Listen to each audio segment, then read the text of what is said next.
मसीह की praise the Lord hallelujah. आइए प्रार्थना करते हैं। पिता परमेश्वर प्रभु यीशु मसीह हम धन्यवाद देते हैं और एक शुभ अवसर आप हमें दिए इस दिन के लिए, इस समय के लिए तेरी स्तुति महिमा करते हैं। स्वर्ग और पृथ्वी बनाने वाला पिता धन्यवाद देते हैं।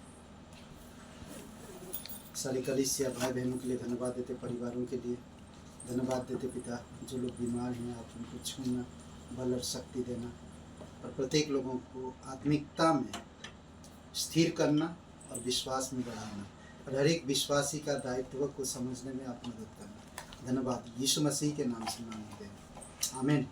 ओके, हम लोग जो बात करेंगे मसीही दायित्व। मसीही दायित्व, दायित्व मतलब जिम्मेदारी।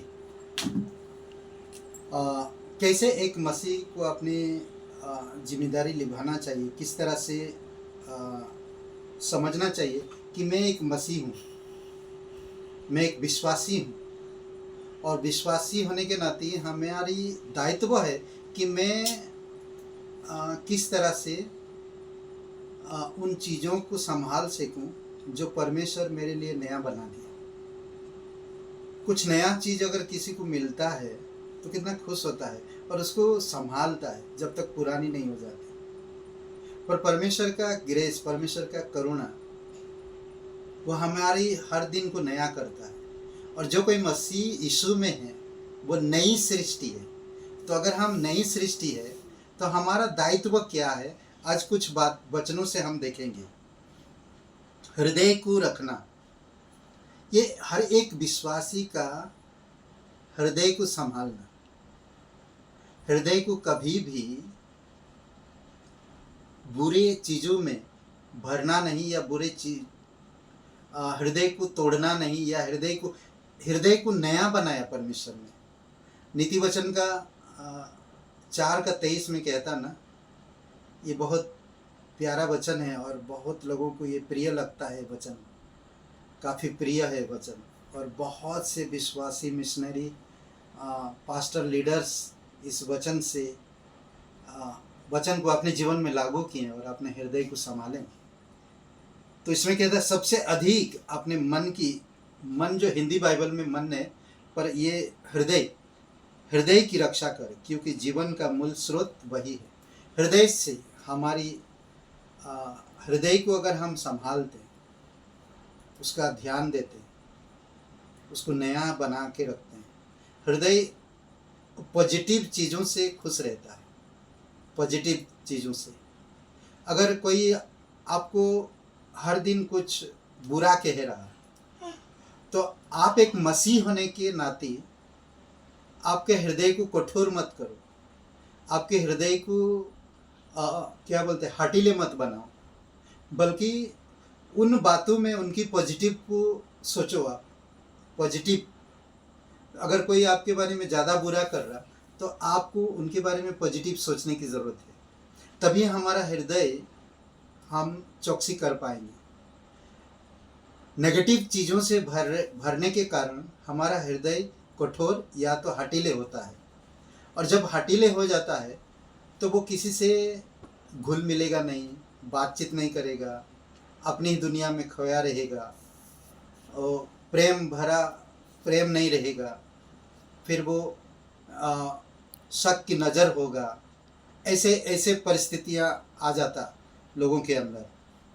तो इसीलिए हृदय को सुरक्षित रखना, हृदय को ध्यान देना, अधिक अपने हृदय की रक्षा करना हमें हृदय की रक्षा के लिए ज़रूरी है। देखेंगे डॉक्टर अगर हृदय ट्रांसफर करते हैं तो वो दिल को कैसे संभाल के रखते हैं, उसमें थोड़ा भी बाहरी हवा नहीं घुसने देते, किसी का हाथ नहीं लगे, बहुत केयर करते हैं, बहुत केयर करते हैं। उसी प्रकार परमेश्वर भी हमारी केयर करते हैं।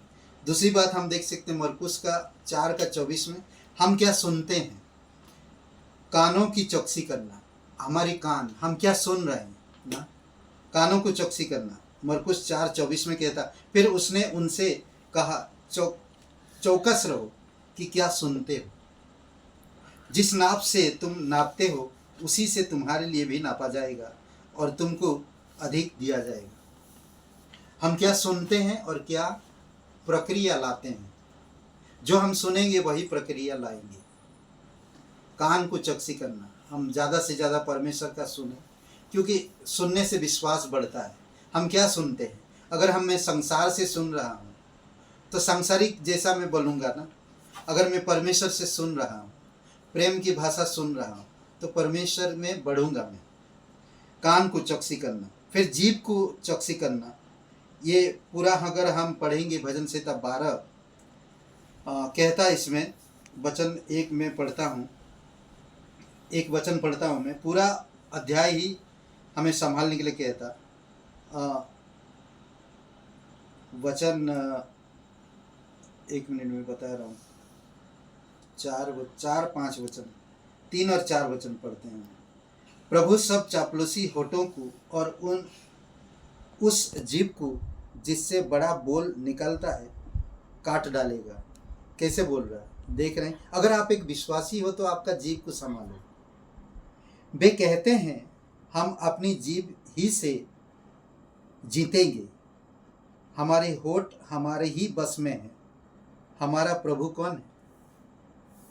ऐसे ऐसे ये जीभ से हमें जीभ को चौकसी रखना है। हम कब कहाँ क्या बोल रहे हैं, ये बहुत केयरफुल रहना। एक विश्वासी को बहुत संभाल के। कई बार होगा, क्रोध आएगा, कई बार गलत शब्द निकलेगा, पर हमें चौकसी करना चाहिए। जीभ की चौकसी करो।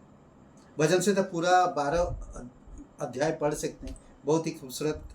वचन 1 में कहता, हे परमेश्वर बचा ले, क्योंकि एक भी भक्त नहीं रहा। मनुष्य में से विश्वासयोग्य लोग मर मिटे हैं। प्रत्येक मनुष्य अपने पड़ोसी से झूठी बातें कहता है। वे चापलूसी के होठों से दुरंगी बातें करते हैं। देख रहे हैं किस तरह से बातें कर रहे हैं। तो हमें जीभ को संभालना। फिर हम देख सकते हैं इब्रानी का 12 अध्याय में हमारे पैर के बारे में बात करता है। पाँव को मार्गदर्शन दो, किस मार्ग में आप चलते हो।